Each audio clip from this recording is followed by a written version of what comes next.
I've never owned a Jeep before. I better make some tracks if I'm going to try and own one now.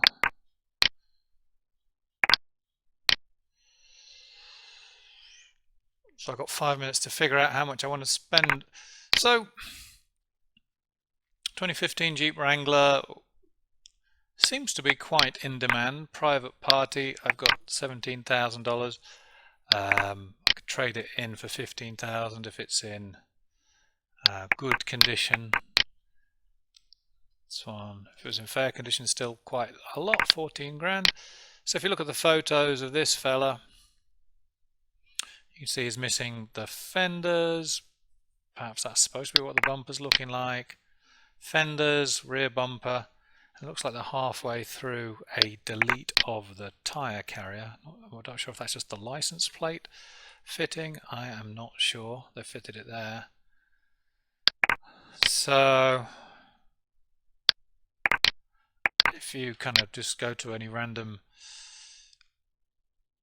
parts place, there are lots of Jeep's parts. If I wanted a front bumper, I can spend as much or as little as I want getting a front bumper for a JK Jeep. $500, $180, $175. And it would be kind of fun to make this thing look a little bit more, looks like it needs a new tire, look a little bit more sporty, exciting, and less kind of half eaten and abandoned. So the bidding so far has been, let's see, a week or so ago, not much going on. Last night was Halloween, still no bidding, and then the serious bidding started today about half an hour or an hour ago almost.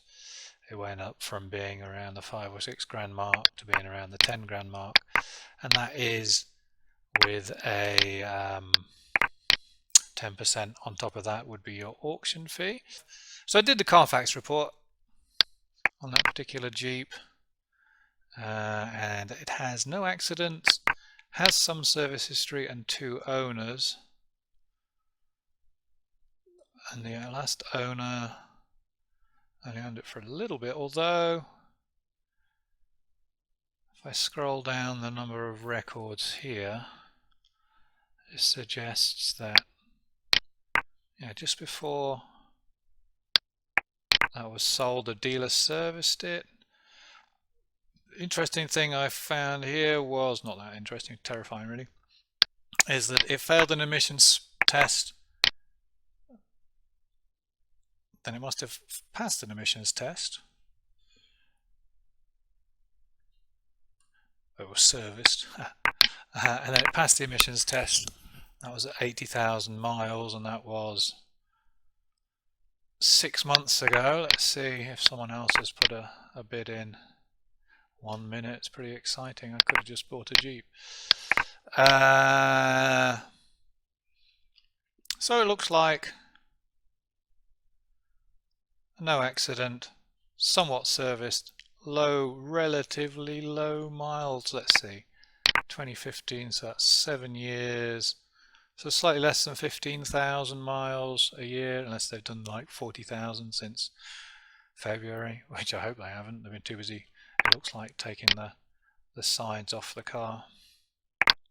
Let's see if I have been sniped. Less than 1 minute remaining.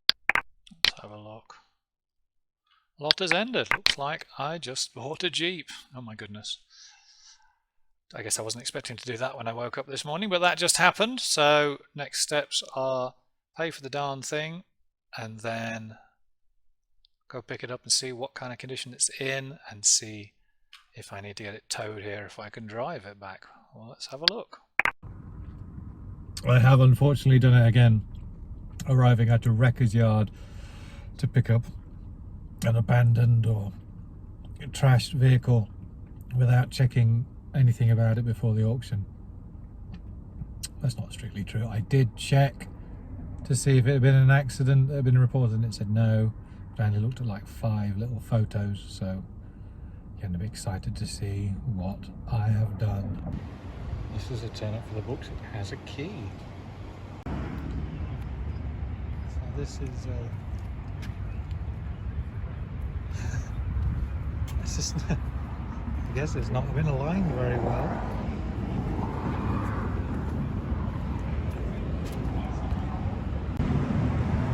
I managed to put some fuel in, and I managed to boost it and start it, and discovered that it's kind of, the exhaust system kind of ends just there, which makes it a little bit loud.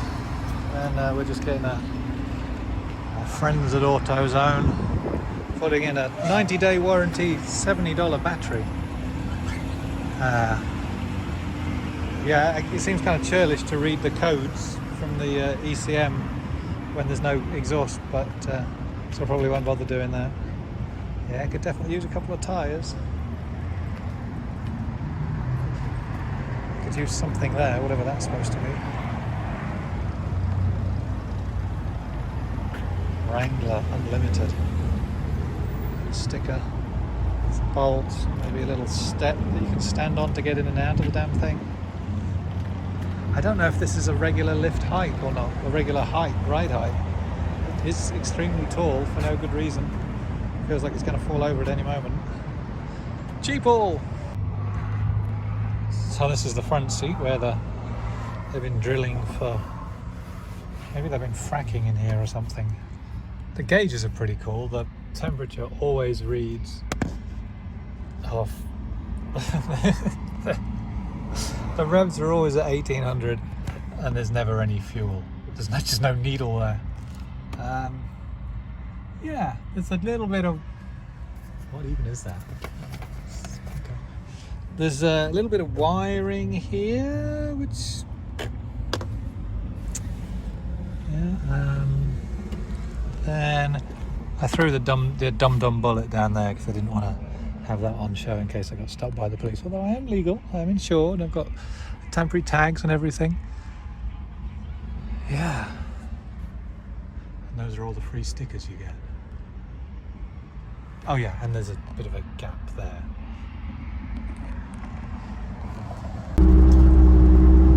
This Jeep is bouncy. The indicated 40 miles an hour, my GPS tells me is 32 miles an hour.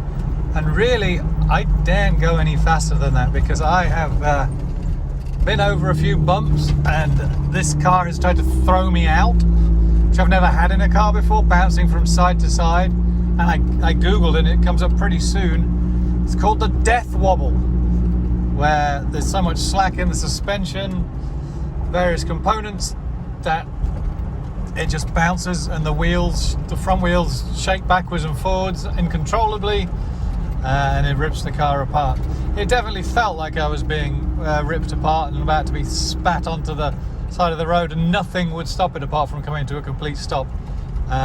Very hard to control, so I'm now driving at maybe 31 miles an hour indicated here, and staying off the big roads with my lack of exhaust, my lack of suspension, my lack of useful gauges which tell me of the temperature of something that's not here, the revs of something that's not here, incorrect speed, nothing to do with the real amount of fuel in the car. This is just a wing and a prayer.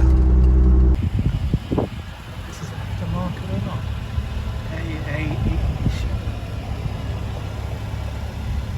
Looks like that spacer to make the tires fit. Made it the 20 miles back home. Glad I didn't stop except to get fuel when the battery was new, because this brand new battery is now 2.4 volts. So I'm guessing the alternator is not the best. Damn. May in fact not be the alternator, it may in fact be the fact that these wires have never been tightened up by the nice man who fitted my battery. So maybe that's an easy fix. It's not really fair to call this Jeep a rust bucket, but every time I pick up something, I find a place in the car that is merrily holding water. There's this random tube here, which goes down there. It looks like at the bottom of the airbox there's a special tube that's missing, and then there's these two weird, very weird. I know where one of them is. Right in the. Let me get the passenger seat forward. There is this. It's got some kind of. I don't know if it's to suck water out of the bottom of the car when it gets too wet. I don't know, but that pipe is there, and then somewhere down here there is another random pipe. Oh, okay, that random pipe goes to the rear differential, and this random pipe goes up here where it is just wedged there. I guess, is that a snorkel for the differential? I have no idea. And then there's this light here, I guess. It's definitely got a G2, one of them. It's mystifying. All of it is mystifying at this point. Curious and curious. So there used to be something here. Now there isn't. And it has this DNA system, which apparently has invisible markings so that no one would ever steal anything, such as all of the bits that make this car like. It's covered in this kill mat thing, which seems to be a place where it collects water. So maybe it's a. Oh, there's some good dangly wires that might be important for something. Huh. Doesn't cost you anything to subscribe if you want to see me try and get this Jeep back safely on the road.